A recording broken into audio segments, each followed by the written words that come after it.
travel the cold rain. Of course I came to show you shrapnel. Hello, this is Wicked Shrapnel, and I have a domination match for you on Villa. And this is my shoutouts video, and it's my 4,000 to 5,000 subscriber shoutouts video. Currently have 4,491 subscribers, so hopefully all of you are on this list, because this is going to be my final shoutout video that I do like this, where I scroll all the subscribers up on the screen. And it's not because I hate you guys and don't want to do shoutout videos anymore, but YouTube is going to be making some changes to the YouTube page, and you're not going to be able to see how many subscribers you have. You won't be able to see them all. I think it's going to limit it to about 850 subscribers that you're going to be able to see. And they're doing that in the beginning of January, so I'm not going to be able to go through and see all of my subscribers like the way that I need to in order to get a list of all my subs.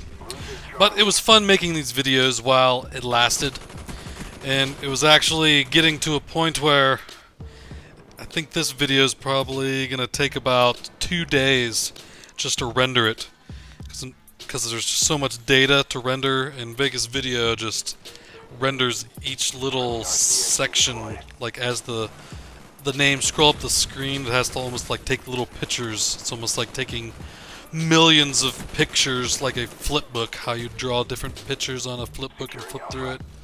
That's kind of what Vegas Video is doing in the background in order to be able to make this video, so it takes a lot of rendering time to be able to do it, and it was really starting to get slow. So I might have been limited on making these videos anymore anyway, even if YouTube hadn't put some restrictions in place. And this domination video, I have my longest kill streak to date. I think I get 31 kills without dying at the beginning of this video. And I might have been able to get more, but the host on this game, like at the beginning I had a 4-bar connection to the host, and then the host must have started watching some YouTube videos or doing something on his network, because I started getting delay to the host, and where I was shooting wasn't where bullets were registering, and I was missing people and people were killing me. But I had a good start to the game anyway. So I'm going to tell you guys a little coming home from Christmas story, and I hope you guys all had a very good Christmas, and it may be very close to New Year's Eve by the time you're seeing this, so Happy New Year's to you as well. And so here is my coming home from Christmas story. I had a pretty miserable flight home from Christmas. I went to my grandma's in Ohio for Christmas, and while I was there, first my little cousin Eleanor got sick, and she was puking all night long. Then my mom got sick, and she was puking. And my other cousin Solly got sick, and he was puking. And I'm trying to think who else got sick. I think my cousin Blake got sick as well. And so all kinds of people were getting sick with some sort of stomach bug, maybe some sort of flu, and the symptoms were puking. And I felt like I was so lucky that I didn't get sick while I was home for Christmas. I was home for Christmas from Tuesday until Monday, and I was supposed to fly home on Sunday, but there was some bad weather on the East Coast and they canceled my flight, so I had to delay my flight for another day and flew out on Monday. So I was driving to the airport. It's like an hour and a half drive from Youngstown to Cleveland, and on my way there I just wasn't feeling very good. I didn't sleep too well the night before, but I didn't really feel like I was sick. So I get to the airport, get all checked in, get on the flight, and the flight was like on the tarmac. They're waiting to get hosed down. That's what she said, with the anti-icing liquid that they spray on the plane so they don't get all iced up. There was a bunch of snow in Cleveland, and it was like 20-some degrees. So we're sitting on the runway for like a half hour. And while we're sitting on the runway, I'm starting to get like sweaty and start to feel like I'm starting to get a fever and just not feeling very well. So we get all de-iced and getting ready for takeoff, and I start feeling queasy. So I think I was getting sick before, but then just the adrenaline that starts pumping through your body. I don't know if it happens to you, but it happens to me. Like right when you're getting ready to take off, you get all excited, and the adrenaline starts pumping a little bit. And right as we're taking off, right when he's gunning it, I'm like, oh boy, I'm gonna puke.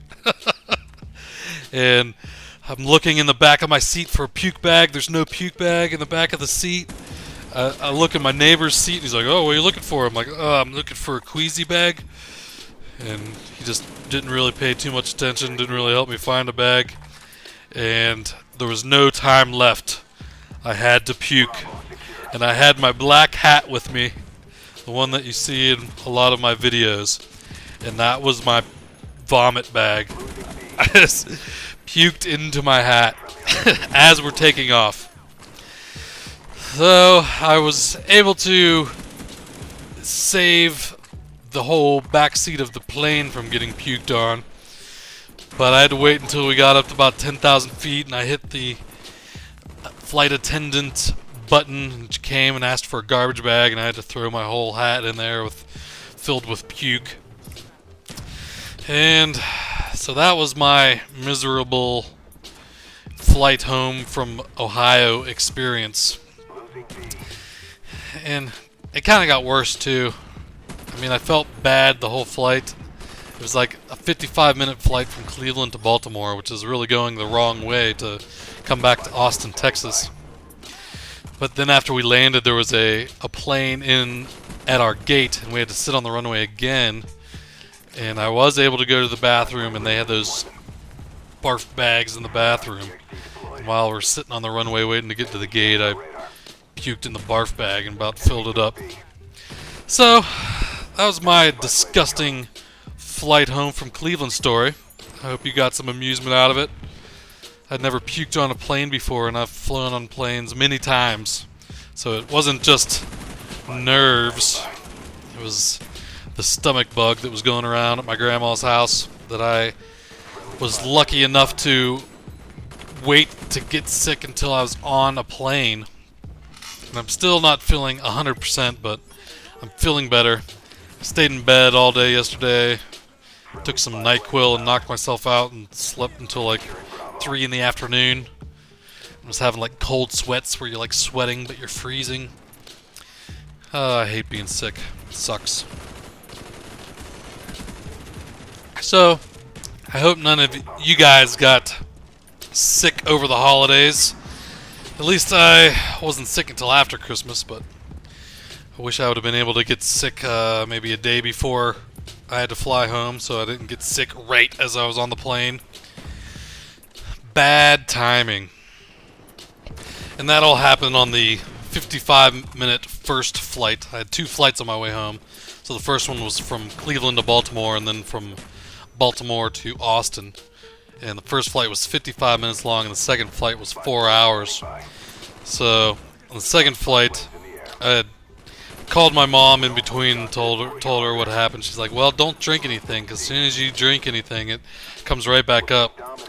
So I didn't drink anything on the whole flight, second flight back to Austin.